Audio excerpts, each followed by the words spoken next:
Saya bukanlah seorang ustadz, saya bukanlah seorang ulama. Jadi ketika ini saya lakukan, maka resiko yang saya akan hadapi itu sangatlah kecil.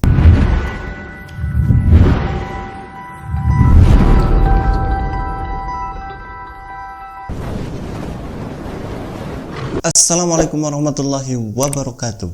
Alhamdulillahirabbil alamin. Allahumma shalli ala sayyidina Muhammad wa ala ali sayyidina Muhammad. Sahabat-sahabatku yang dimuliakan oleh Allah Subhanahu wa taala, kembali lagi bersama saya di sini di channel saya Ramlan Abdillah.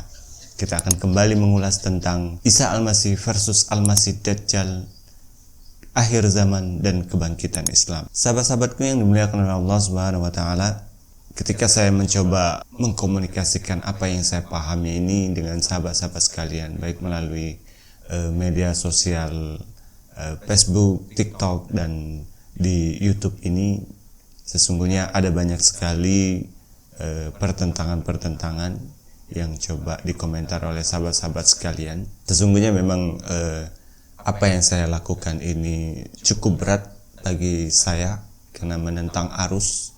Walaupun apa yang saya pahami ini juga pada dasarnya tidaklah berdiri secara sendiri, artinya apa yang saya pahami sekarang ini juga bersumber dari informasi-informasi yang saya dapatkan. Salah satunya ada dalam buku yang dikarang oleh Syekh Muhammad Nasiruddin Al-Albani, yang di sana diketengahkan bahwa sesungguhnya bukan pemahaman bahwa Dajjal itu bukanlah sesosok fisik layaknya manusia, akan tetapi sebuah simbol itu dipahami oleh Syekh Muhammad Abdu, Syekh Muhammad Rasid Ridho, Muhammad Asad, dan generasi sekarang ini Ustadz Toto Tasmara dan Haja Irene Handono. Dan sesungguhnya juga pemahaman ini juga tidak berdiri sendiri. Seperti yang saya sampaikan pada salah satu teman Facebook saya akan sangat bersabar sekali menanti khususnya umat Islam untuk bisa memahami jalan pikiran saya ini. Karena kenapa? Karena saya sampai kepada pemahaman seperti ini juga saya katakan bahwa menempuh waktu yang hampir 30 tahun. Jadi masa kecil saya yang sekitar umur 10 tahunan itu, karena bapak saya bekerja di Madrasah Sanawiyah, sangat banyak sekali saya dapatkan majalah-majalah dari Departemen Agama seperti Panjimas, kemudian Mimbar Islam, dan lain-lain. Yang di sana saya dapatkan informasi-informasi tentang Dajjal. Jadi dari umur sekitar 10 tahun itu saya sudah mendapatkan informasi-informasi tentang Dajjal. Dan pada saat itu juga saya sudah bisa mengambil kesimpulan bahwa datangnya Dajjal itu sesungguhnya adalah mula awal kedatangan kebangkitan Islam. Bahkan sudah terframe di pikiran saya bahwa sesungguhnya ending umat Islam ini adalah sebuah cerita sinetron. Ending dari cerita sinetron itu adalah ending yang bahagia. Maka saya melihat pun bahwa ending umat Islam ini adalah ending yang bahagia. Dan ternyata di perjalanan juga saya menemukan sebuah hadis yang di dalam hadis itu dinyatakan bahwa orang Islam yang memiliki keimanan walaupun sebesar biji zarah, nanti sebelum datangnya kiamat akan ada angin lembut yang mendatangi mereka dan mematikan mereka, sehingga orang Islam yang masih memiliki keimanan walaupun sebesar biji zarah dalam hati mereka, maka mereka tidak akan menemukan yang namanya kiamat. Jadi kegoncangan dahsyat sebuah kiamat itu tidak akan bisa disaksikan dengan kasat mata, dengan mata telanjang oleh umat Islam, umat yang meyakini adanya Allah Subhanahu wa taala. Dan sahabat-sahabatku yang dimuliakan oleh Allah Subhanahu wa taala, walaupun apa yang saya lakukan ini seperti terlihat menantang arus, karena memang sebagian besar ulama itu memahami Dajjal itu adalah sesungguhnya sesosok fisik layaknya manusia. Dan saya mencoba menentang arus itu, mendefinisikan bahwa Dajjal itu bukanlah sesosok fisik layaknya manusia, tetapi sebuah simbol. Dan realita kita zaman sekarang ini memberikan bukti bahwa kemajuan teknologi informasi yang dicapai pada saat ini memenuhi syarat untuk sifat-sifat fisik Dajjal yang diriwayatkan dalam hadis Rasulullah SAW. Jadi walaupun menentang arus apa yang saya lakukan pada hari ini, sesungguhnya saya sangat optimis umat manusia seluruh dunia, khususnya umat Islam, akan bisa menerima teori ini menjadi sebuah kebenaran. Dari keyakinan itulah yang yang memberikan semangat kepada saya untuk terus menyampaikan apa yang menjadi pemahaman saya saat ini kepada sahabat-sahabat sekalian melalui media kehidupan kita sehari-hari ini. Pilihan ini saya ambil karena sesungguhnya memang saya bukanlah seorang ustadz, saya bukanlah seorang ulama. Jadi ketika ini saya lakukan, maka resiko yang saya akan hadapi itu sangatlah kecil. Jadi kalaupun katakanlah apa yang saya sampaikan ini ternyata di kemudian hari adalah sebuah kesalahan, resiko yang saya dapat juga kecil kan. Akan tetapi ketika apa yang saya sampaikan ini adalah kebenaran, maka ini akan menjadi masukan bagi para ustadz-ustadz, para ulama-ulama yang mendefinisikan dan menetapkan hukum dalam Islam. Dan semoga ini menjadi kebaikan, dan memang Allah janjikan kebaikan. Karena kenapa? Karena ijtihad itu benar mendapatkan 2 pahala, dan ketika ijtihad itu salah akan tetap mendapatkan 1 pahala dari Allah Subhanahu wa taala. Artinya apa? Artinya memang kita umat Islam ini lebih dikedepankan, yang lebih Allah inginkan itu adalah kita terus berusaha belajar dan berpikir. Kelemahan kita umat Islam sekarang ini adalah kita berhenti belajar dan kita berhenti berpikir. Definisi dan penetapan hukum kita itu kita serahkan kepada para salafus saleh, orang-orang yang kita anggap rentang hidupnya lebih dekat dengan Rasulullah SAW.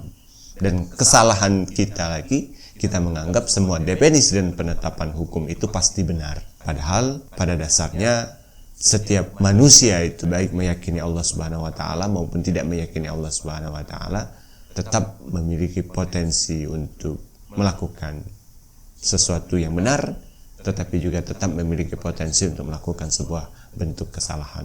Nah, resiko yang saya terima nantinya di kemudian hari kalau ternyata saya salah itu kecil. Karena kenapa? Karena saya bukan ustadz, saya bukan ulama. Nah, sahabat-sahabatku yang dimuliakan oleh Allah Subhanahu wa taala, pada kesempatan ini saya ingin mengajak sahabat-sahabat sekalian untuk mencoba memahami sebuah hadis Sahih Bukhari Muslim nomor 3185. Di sana dinyatakan bahwa telah bercerita kepada kami Ahmad bin Muhammad Al-Maki berkata, aku mendengar Ibrahim bin Sa'ad berkata, telah bercerita kepadaku Az-Zuhri dari Salim dari bapaknya berkata, tidak, demi Allah, Nabi SAW tidak mengatakan bahwa Isa berkulit putih kemerahan, namun beliau berkata, ketika aku tertidur atau ketika aku bermimpi, kata Rasulullah SAW, aku tawaf di Ka'bah dan ternyata ada seseorang yang rambutnya lebat sedang didampingi oleh 2 orang laki-laki yang rambutnya meneteskan atau mengalirkan air. Aku bertanya, siapakah orang itu? Mereka berkata, dia adalah putra Maryam, Isa alaihi salam. Kemudian aku pergi dan berlalu, dan ternyata ada seseorang yang badannya berwarna putih kemerahan dengan rambut yang lebat, sedang mata kanannya buta, matanya bagaikan buah anggur yang menjorok. Aku bertanya, siapakah orang itu? Mereka berkata, dia adalah Masihud Dajjal. Dan orang yang paling mirip dengannya adalah Ibnu Qatan. Az-Zuhri berkata, Ibnu Qatan adalah seorang laki-laki di suku Khuza'ah yang mati dalam keadaan kafir jahiliyah. Nah, sahabat-sahabatku yang dimuliakan oleh Allah Subhanahu wa taala, saya akan mencoba untuk mengambil pilihan kata sebaik mungkin karena saya menganggap ini adalah bagian yang sensitif. Tapi saya ingin mengatakan bahwa sesungguhnya dalam hadis ini dikatakan bahwa Rasulullah SAW itu mendefinisikan Dajjal itu sesosok fisik itu bahwa beliau mendapatinya dari mimpi beliau. Layaknya kita pahami sebuah mimpi itu, maka mimpi tersebut adalah bunga tidur. Walaupun kita mentakwilkannya, maka kita tidak bisa mentakwilkannya 100% utuh seperti adanya dalam mimpi tersebut. Walaupun ya kita tahu bahwa mimpi Rasulullah SAW itu adalah mimpi yang benar, akan tetapi beliau juga adalah manusia biasa yang kembali lagi seperti saya katakan tadi, ketika kita melihat mimpi itu, maka takwilnya juga tidak bisa kita ambil 100%. Jadi walaupun di sana dikatakan bahwa dalam mimpi Rasulullah SAW bahwa Isa Al-Masih itu, Isa ibnu Maryam itu adalah sesosok fisik, dan di sana juga dikatakan bahwa Dajjal itu juga adalah sesosok fisik, akan tetapi pendefinisian tersebut Rasulullah Shallallahu Alaihi Wasallam itu dapatkan dari mimpi beliau, dan itu tidak serta-merta bisa kita justifikasi, kita definisikan, dan kita jadikan hukum bahwa sesungguhnya Dajjal dalam realita akhir zaman ini adalah sesosok fisik layaknya manusia. Realita yang kita temukan pada saat sekarang ini bahwa kemampuan luar biasa itu kita dapatkan dengan meraih ilmu pengetahuan dan teknologi. Saya melihat bahwa sampai hari kiamat pun tidak akan ada satu pun yang akan diberikan kemampuan oleh Allah Subhanahu wa taala untuk melakukan sesuatu yang luar biasa, sesuatu yang sifatnya mungkin mistis dan supranatural itu, yang bisa melakukan sesuatu yang di luar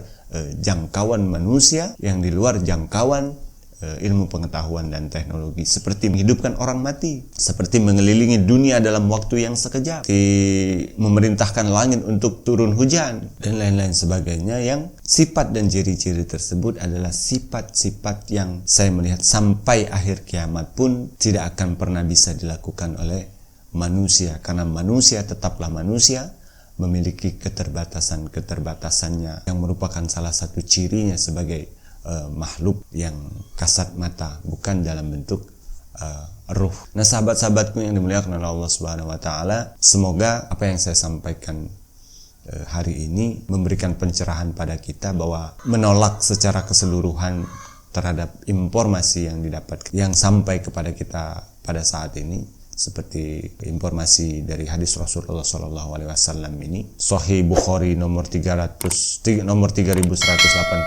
ini juga diperkuat oleh hadis Sahih Bukhari nomor 6508, kemudian diperkuat lagi hadis Sahih Bukhari nomor 6595, diperkuat lagi oleh Sahih Muslim nomor 250, kemudian diperkuat lagi oleh Musnad Ahmad 5760, dan diperkuat lagi oleh Musnad Ahmad nomor 6030. Wallahu a'lam. Wassalamualaikum warahmatullahi wabarakatuh.